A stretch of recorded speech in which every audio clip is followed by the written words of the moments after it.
एक बार फिर से आपका बहुत बहुत स्वागत है हमारे चैनल अनुराधा हिंदी क्लासेस में।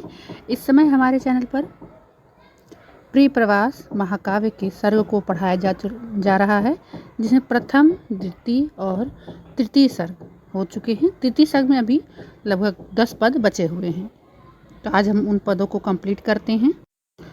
पद संख्या 50 थी तृतीय सर्ग की। इसके पहले के पदों को आप प्लेलिस्ट में देख सकते हैं। यूजीसी नेट यूनिट 5 की कविताओं के नाम की प्लेलिस्ट है, उसमें आपको यूनिट 5 की अधिकतर कविताएं मिल जाएंगी व्याख्या के साथ। उसमें विशेष जो छंद अलंकार आए हुए हैं उनके साथ आपको मिल जाएंगे। प्रिय प्रवास महाकाव्य में अधिकतर आप देखेंगे अलंकार या छंदों को पूछा जाता है या पंक्तियां देकर उनके भावों को पूछा जाता है। तो इस प्रकार से यहाँ संपूर्णतः सब कुछ कंप्लीट कराया जा रहा है। तो चलिए पढ़ते हैं पदों की ओर। अवनी में ललना जन्म को विफल है करती अनपत्यता, सहज जीवन को उसके सदा वह संकट है करती नहीं। यहाँ पे माँ यशोदा की बात हो रही है। माता यशोदा अपनी कुल की देवी का स्मरण कर रही हैं कि उनका हृदय इस दारुण समाचार, यहाँ दारुण समाचार से अर्थ है इस दुखद समाचार, जो दुख है किसी के वियोग का। किसके वियोग का? कृष्ण के वियोग का, अपने पुत्र के वियोग का। कृष्ण का मथुरागमन को सुनकर अत्यधिक व्याकुल उनका मन हो गया है, एकदम द्रवित हो गया है। वो पल पल रोती हैं और ऐसे रोती हैं कि कृष्ण को भी न पता चलने पाए। कि जब हमारे साथ ऐसी घटनाएं घटती हैं तो एक दुख वर्णन करने में और भी दुख याद आ जाते हैं। यह सर्वथा सत्य है कि जब दुख की घड़ी आती है तो एक दुख के साथ सारे दुख याद आने लगते हैं, और उन्हीं सबको याद करते हुए माँ यशोदा अश्रुधारा बहा रही हैं कि मेरा कृष्ण मुझसे दूर हो जाएगा। आप हमारे चैनल पर नए हैं तो ज़रूर सब्सक्राइब कीजिएगा। अगला पद देखते हैं। जनविनाश प्रयोजन के बिना। जनविनाश का जो प्रयोजन था, प्रकृति से जिसका प्रिय कार्य है, दलन को उसके भव वल्लभे, अब न क्या बल है तब बाहु में। पदों की व्याख्या देख लेते हैं कि भक्त जन सदैव यह विश्वास करते आए हैं कि भगवान, यहाँ पर प्रसंग प्रस्तुत किया गया है इस पद का, कि इस पद में क्या कहा जा रहा है कि भक्तों की बात की जा रही है कि भक्त ने हमेशा यह विश्वास किया है कि भगवान कभी भी अपने भक्तों को दुखी नहीं देख सकते हैं। अगर वो किसी चीज़ के लिए दुखी हो रहे हैं तो उसका कुछ अलग ही प्रयोजन रहता है, पर यहाँ भक्त समझ नहीं पाते हैं। वे अपने भक्तों का पीड़न अर्थात दुख को दूर करने के लिए नंगे पैर उठ भागते हैं। हिंदी साहित्य में, वेदांत में इस प्रकार के अनेक उदाहरण भरे हुए हैं। अतः पार्वती को भी अपनी देवी समझकर माँ यशोदा कह रही हैं। यहाँ पर ये पंक्तियाँ माता पार्वती को संबोधित की गई हैं, इसलिए जरूर से ध्यान दें आप। अर्थ को देखते हैं कि हे माता, जो बिना उद्देश्य के ही दूसरों को दुख देता है वह दुष्ट मनुष्य दंड का पात्र होता है। भक्तजन जिस मनुष्य को अपने दुख का कारण समझते हैं उसको समाप्त करने के लिए भगवान सदैव अवतार धारण करके भक्तों को दुख से उबार देते हैं।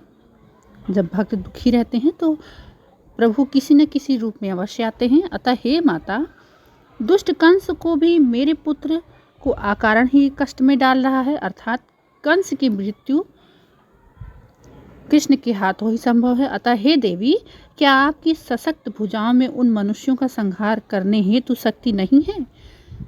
तो ऐसा नहीं है शक्तियाँ क्यों नहीं है, लेकिन यहाँ पर उन्हीं के हाथों द्वारा ही उसका उद्धार लिखा गया था, कृष्ण के हाथों द्वारा ही कंस का। हे जगत जननी, क्या अब आपकी भुजाएं थक गई हैं? यहाँ माता पार्वती से ये प्रश्न कर रही हैं। स्वासुत रक्षण ओ पर पुत्र के, दलन की यह निर्माण प्रार्थना बहुत संभव है, यदि यूं कहे सुन नहीं सकती जगदम्बिका। माता जगदम्बा, माता दुर्गा देवी, पार्वती जी को संबोधित किया गया पद है कि हे माता, मैं अपने पुत्र की रक्षा के लिए दूसरी माता के पुत्र की मृत्यु की कामना कर रही हूँ। यह जो मैं प्रार्थना कर रही हूँ अत्यंत अभद्र और निर्मम है। अतः हो सकता है कि आप इस निर्मम और असभ्य प्रार्थना को सुनकर रुष्ट हो जाओ। आप संभवतः इस निर्मम प्रार्थना को भी सुन नहीं सकती, क्योंकि आप तो सबकी हित साधना ही करती हैं। तो अर्थात वो ये भी समझ रही हैं कि ये जो मैं प्रार्थना कर रही हूँ वो भी गलत है। वो दूसरे के पुत्र अर्थात कंस भी किसी का पुत्र है और उसकी वध की मृत्यु की मैं कामना कर रहा हूँ, यह सरासर गलत है। अगला पद देखते हैं हम। कुबलया सममत गजेंद्र से, हाथियों का जो स्वामी होता है उसकी बात हो रही है। कुबलया का भिड़ नहीं सकते दनुजात भी, वह महासुकुमार कुमार से रणनिमित्त सुसज्जित है हुआ। अर्थ देखते हैं इस पदों का। माता यशोदा कह रही हैं कि हे माता, हाथियों का जो स्वामी है कुबलया पीड़, वह हाथियों का स्वामी है जिसके जिसके सामने कोई भी राक्षस टिक नहीं सकता है, जो परम शक्तिशाली खूबी हाथी है, जो पर्वत को भी उड़ा देने के लिए अकेला ही पर्याप्त है। उस हाथी को मेरे अत्यंत कोमल किशोर सुकुमार से रण में युद्ध कराने के लिए तैयार किया गया है।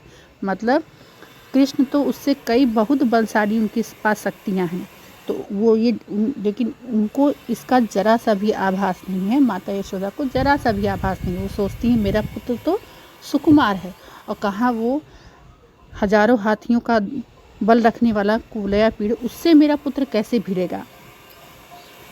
उस हाथी को मेरे अत्यंत कोमल किशोर सुकुमार से युद्ध के लिए अकेले ही जाना पड़ रहा है। अर्थात कृष्ण को लड़ाने के लिए मनुष्य अथवा उसकी जोड़ी के बच्चों को नहीं प्रस्तुत किया गया, मतलब उनके समान तो नहीं प्रस्तुत किया गया, वरन हाथी को प्रस्तुत किया गया है। वरन राक्षसों का भी क्षणों में सफाया कर देने वाला कुबलया पीड़ हमारे बालक कृष्ण से लड़ने के लिए तैयार किया गया है। यह बहुत ही विशेष बात है। विशेष यहाँ देखते हैं अनुप्रास और उपमा अलंकार है। अगले पद की तरफ बढ़ते हैं। विदित है बल वज्र शरीरता, विकटता सल तोषल कूट की, परम है पटु मुष्टि प्रहार में, प्रबल मुष्टिक संगक मल्ल भी। अर्थात हे माता, सल और तोषल नामक राक्षस, दो राक्षस हैं यहाँ पे, सल और तोषल, ठीक, उनकी बात हो रही है। उन राक्षसों की शरीर की जो कठोरता है, मतलब वो बहुत ही कठोर है और ये सब जानता है, सर्वविदित है, ये सब जानता है। तथा मेरा कृष्ण तो मक्खन के समान अत्यंत कोमल है। हर माता को उसका पुत्र कोमल ही लगता है, और वह दोनों तो भीमकाएँ हैं, अत्यंत निपुण हैं, परंतु मेरा कृष्ण तो अत्यंत कोमल और काया वाला है। वह कैसे इन सबसे जीत पाएगा। बहुत ही प्रश्न उनके मन में उठ रहे हैं। जन प्रपीड़ित होकर अन्य से शरण है गहता, नरनाथ की यदि निपीड़न भूपति ही करे, जगत में फिर रक्षक कौन है।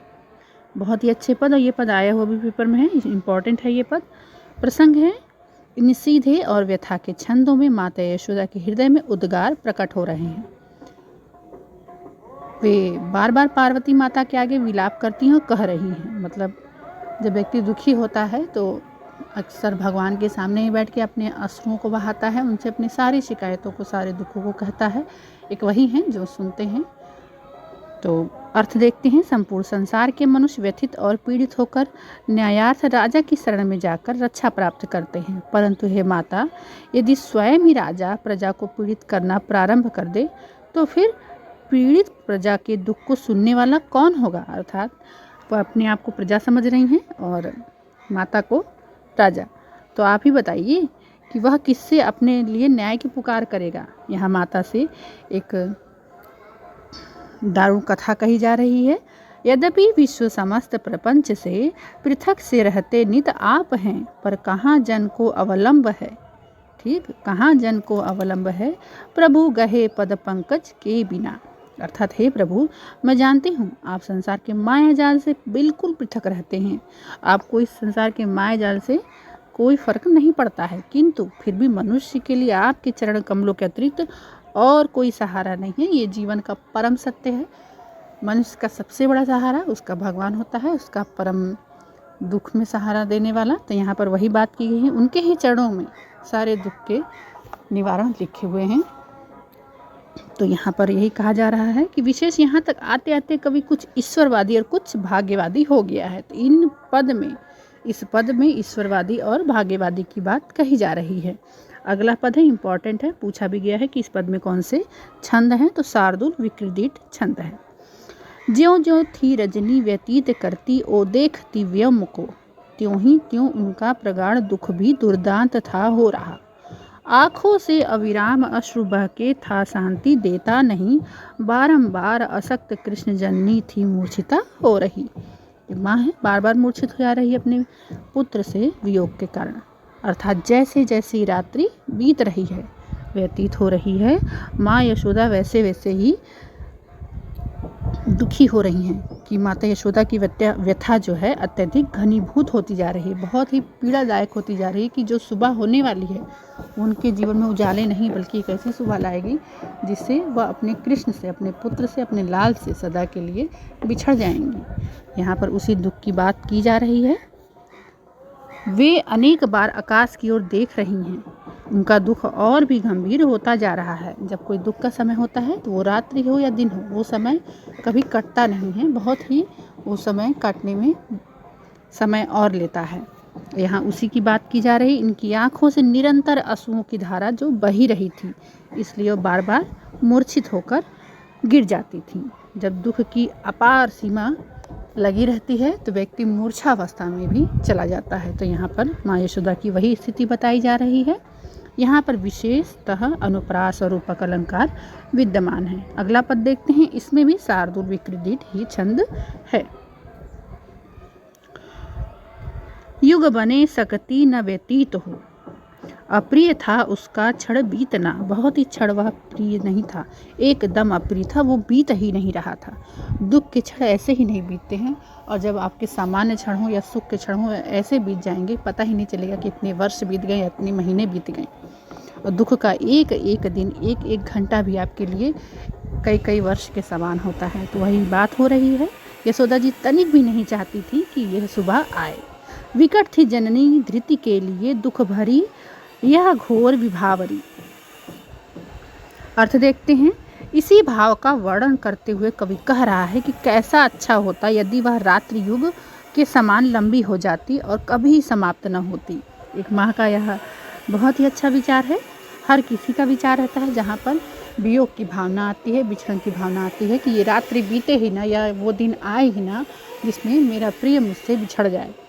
क्योंकि उस भयंकर रात्रि के एक एक क्षण का व्यतीत होना यशोदा के लिए, धैर्य के लिए अत्यधिक भयंकर था। क्योंकि दूसरे दिन कृष्ण चले जाने वाले थे, उनका कृष्ण चला जाता। जैसे जैसे रात्रि समाप्त होती जा रही थी वैसे वैसे यशोदा का धैर्य घटता जा रहा था। वह धैर्यहीन होती जा रही थी कि यह सुबह आए ही ना। तो पद कैसा लगा आप कमेंट के माध्यम से अपने विचार जरूर प्रस्तुत कीजिएगा। नेक्स्ट वीडियो में हम चतुर्थ सर्ग के साथ परिप्रवास महाकाव्य को आगे बढ़ाते हुए फिर से मिलेंगे। बहुत बहुत धन्यवाद।